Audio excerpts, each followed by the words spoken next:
¿Qué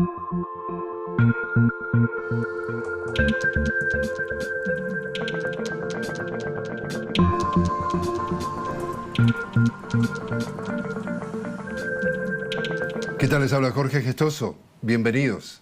En el programa de hoy hablamos sobre este 2018 bajo la presidencia de Donald Trump con Emilio Viano, profesor emérito de American University. Emilio Viano, una cálida bienvenida al programa. Gracias por invitarme. Emilio, en días recientes, un grupo de ex senadores, 44 ex senadores de ambos partidos, demócratas y republicanos, publicaron una columna de opinión en el Washington Post y dicen, y leo textualmente, urgen al Senado a defender la democracia en medio de una crisis constitucional. ¿Tienen razón?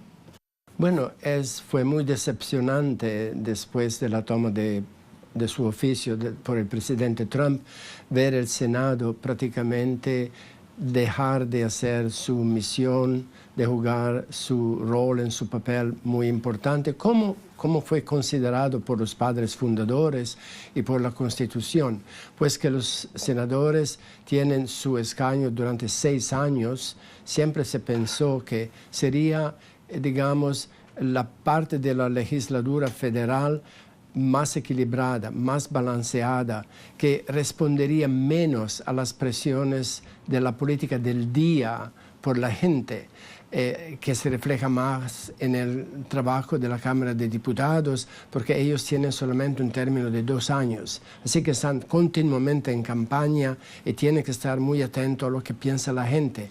Los senadores con 6 años, se pensaba, tienen más tiempo a ser casi independientes de la opinión pública y a mantener los ideales y la importancia del Estado de Derecho.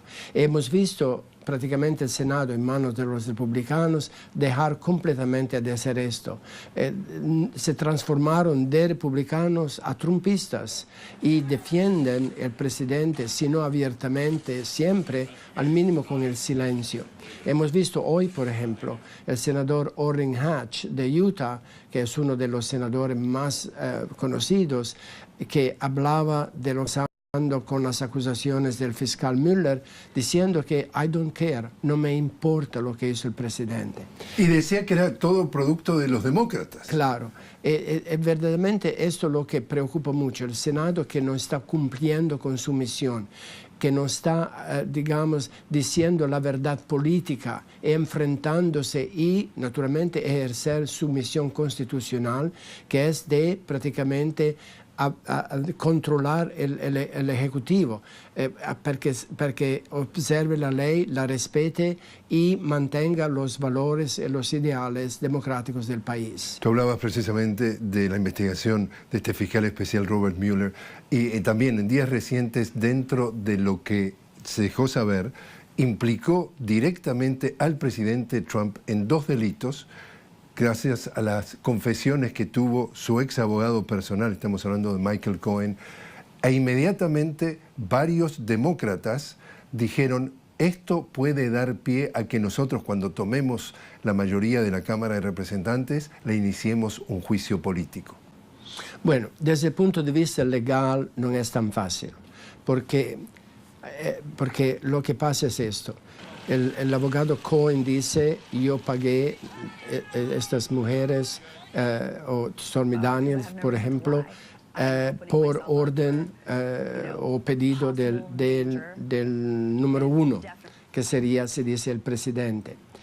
Ahora la gente dice, bueno, si el presidente ordenó de pagar a una reina de la pornografía para evitar daños a su campaña, esto es prácticamente influir sobre las elecciones y, digamos, hacerlas corruptas. Lo que falta es demostrar, primero, que él lo sabía, y segundo, que tenía la intención de influir sobre las elecciones. Cohen admitió de hacerlo, pero... Y hay una grabación. Pero no es suficiente, tiene que ser comprobado. Vale decir, Cohen dice que, pero ¿quién dice que es la verdad? Tenemos que encontrar algo para comprobar que esto ocurrió y que, número 2, el presidente tenía la intención de influir sobre las elecciones y no solamente de pagar para el silencio por lo general de alguien con el cual tuvo una relación íntima. Así que no es tan fácil desde el punto de vista legal como cierta gente dice. Desde el punto de vista político es otra cosa, porque esto depende de un juicio político.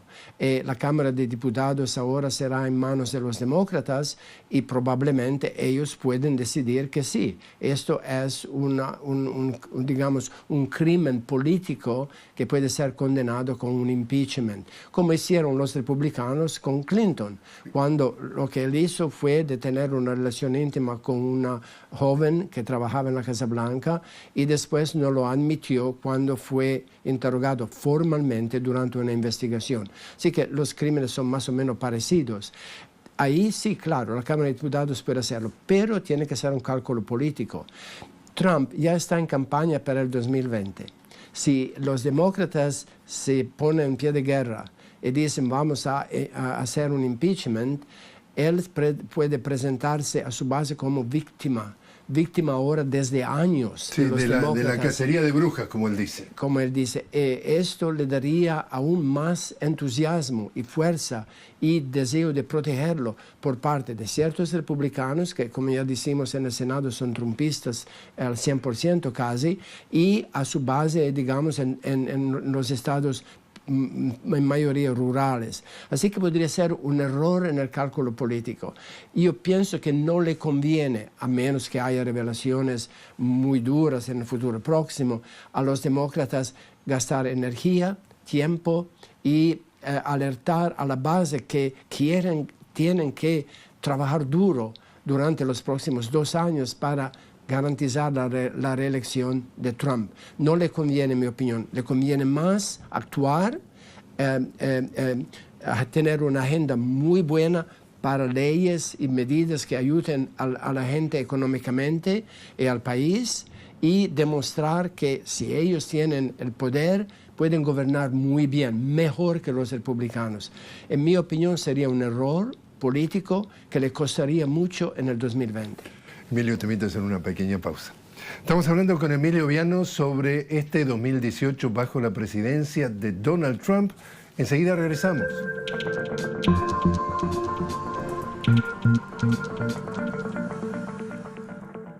Continuamos hablando con Emilio Viano, profesor emérito de American University, sobre este 2018 bajo la presidencia de Donald Trump.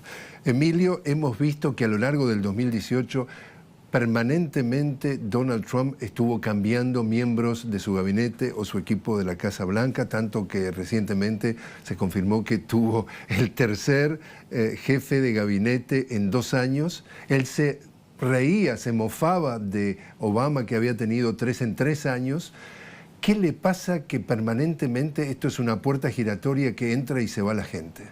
Bueno, yo creo que la razón principal es que Trump no es un presidente tradicional que se preparó para tomar su oficio durante los meses entre noviembre y enero y pensó muy bien en su gabinete y cuáles serían sus prioridades. Él prácticamente hizo ninguna transición, ganó las elecciones y llegó a la Casa Blanca sin ninguna preparación verdaderamente profunda. Por eso que hemos visto darle oficios importantes a gente que claramente a veces no tenían las calificaciones. Esto continúa. Sabemos que ahora él ha nominado como embajadora a Naciones Unidas una joven mujer que fue parte de un programa político de Fox News, Fox and Friends, y además el portavoz del Departamento de Asuntos Exteriores. No tiene absolutamente ninguna experiencia a nivel mundial en la política de los Estados Unidos o del mundo, y estará en una posición de encontrarse con embajadores de todos los países del mundo. 193 países. Y lo mismo con el ministro, digamos, de Agricultura, que es de Iowa, un estado agrícola, pero él era un periodista de un programa de radio que habló muy bien de Trump y lo ayudó en su campaña durante las primarias. Él lo nombró ministro de Agricultura, porque viene de un estado agrícola, pero él sabe nada de agricultura. Para decir, es la práctica de Trump de siempre pensar al primer requisito más importante de todos, lealtad. Y si una persona es leal, va a obtener un puesto en la administración.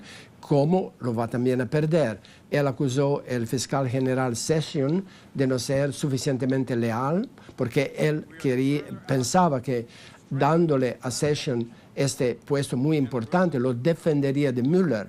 Al contrario, Sessions se rehusó de la investigación y le permitió a Mueller de proceder, lo que naturalmente causó una rabia enorme en Trump, que dijo: yo no tengo un fiscal general.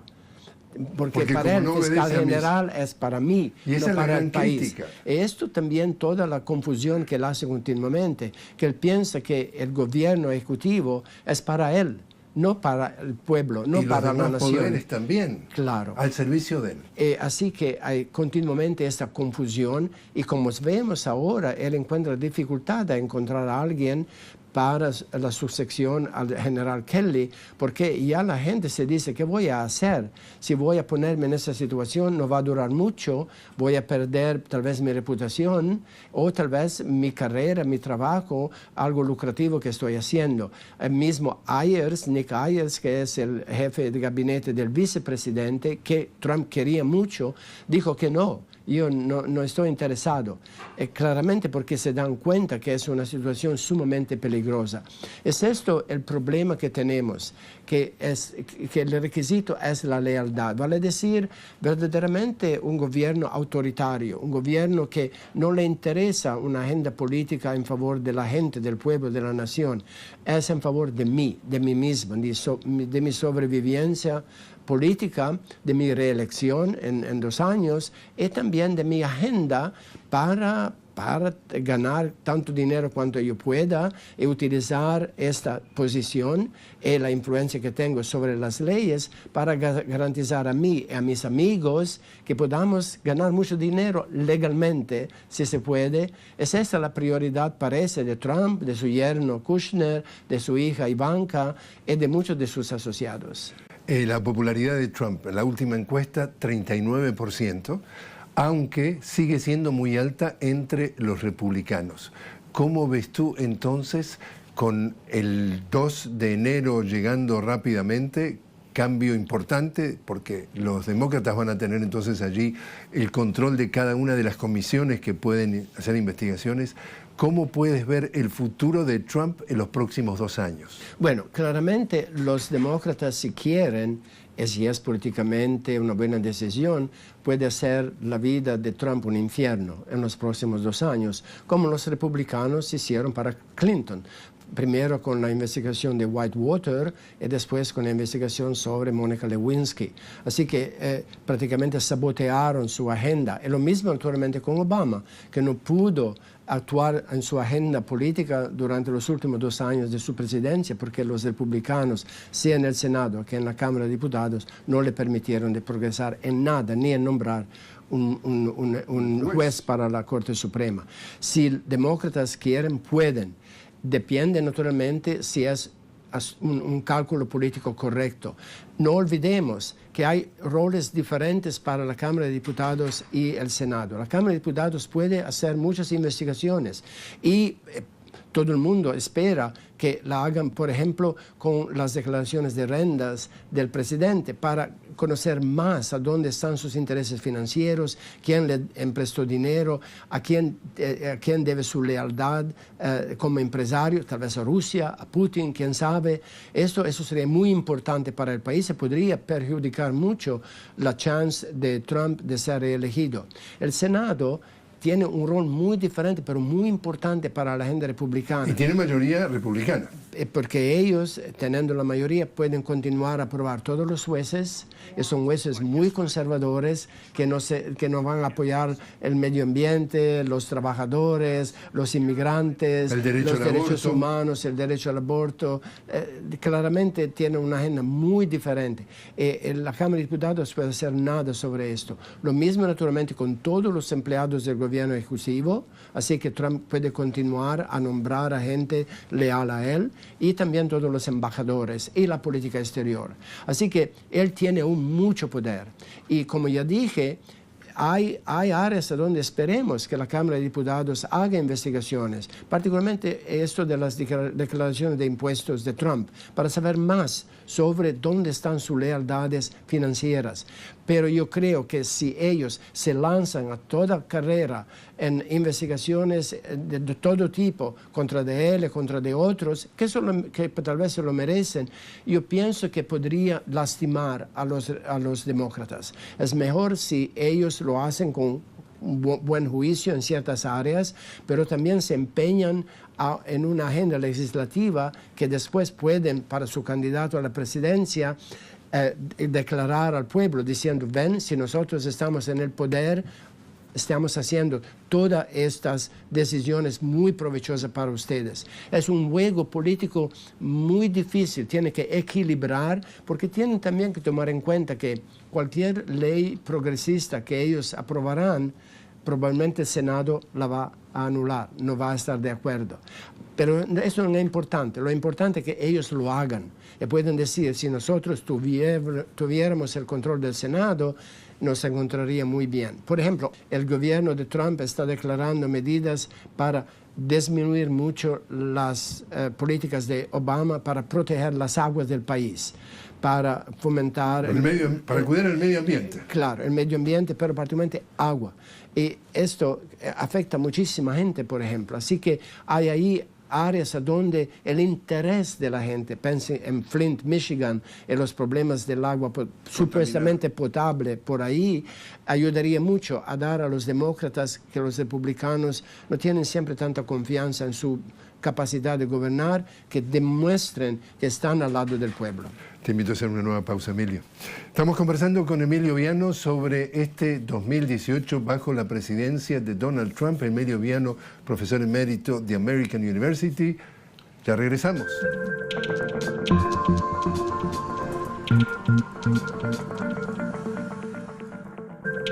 Seguimos conversando con Emilio Viano, profesor emérito de American University, sobre este 2018 bajo la presidencia de Donald Trump. Emilio, todavía en materia de migración, por lo menos hay 80 niños que siguen separados de sus padres por esta política de tolerancia cero, que también está dejando a las tropas por primera vez en la frontera con México. ¿Qué entiendes tú que puede haber sido lo más relevante políticamente que pasó en el tema migratorio? Bueno, claramente es otra medida que Trump está persiguiendo para mantener el interés, el entusiasmo, la aprobación de su base. Porque muchos políticos que gobiernan con autoridad, autoritarismo, casi dictadura, quieren y necesitan de crear un enemigo. Pensemos a Hitler y los judíos, ¿no? Por ejemplo.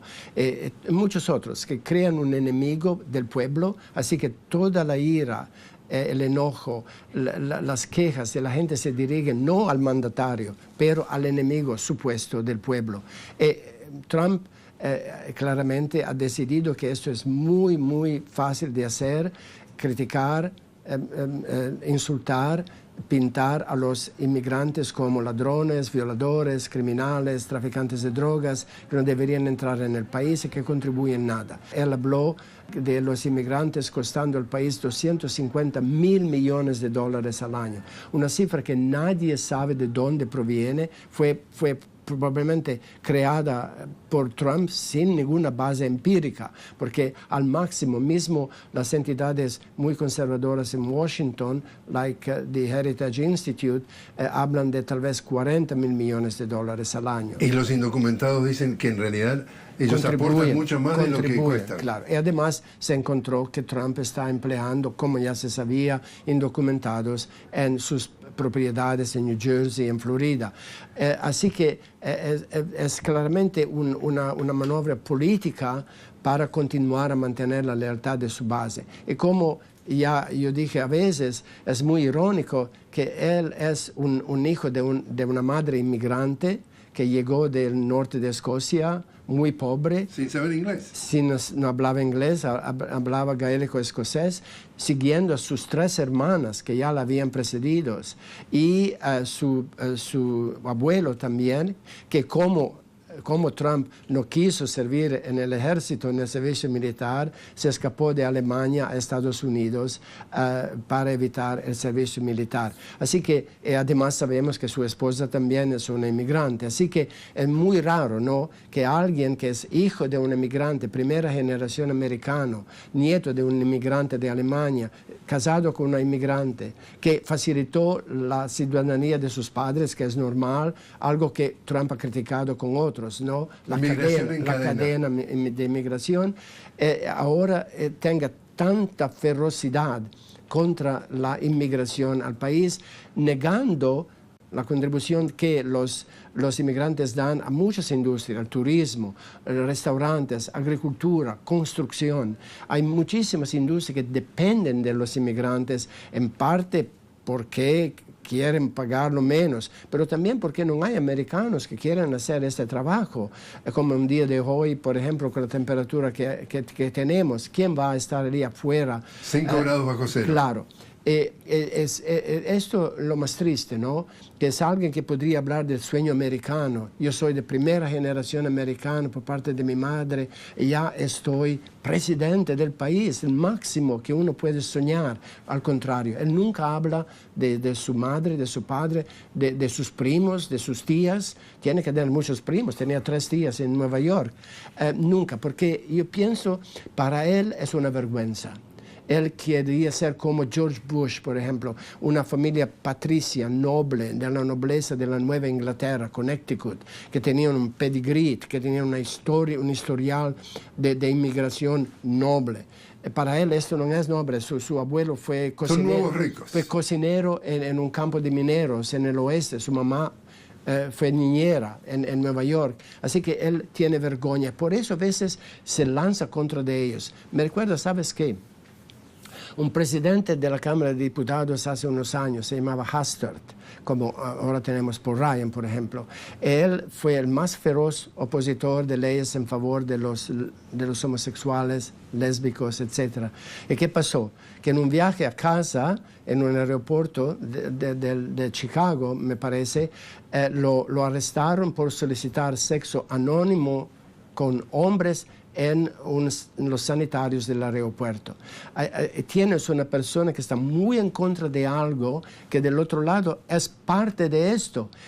Lo mismo con Trump, porque es parte de la inmigración, está muy en contra porque tiene, digamos, una vergüenza de declararse así. Él quería ser casi como de una familia real. Yo quiero que hay mucho de este aspecto psicológico. Al final, yo creo que va a costar mucho, no solamente en el sentido de relaciones con nuestros vecinos, pero también de la economía de los Estados Unidos, porque ¿quién va a cosechar? ¿Quién va a construir? ¿Quién va a trabajar cuando tenemos 10 grados bajo cero?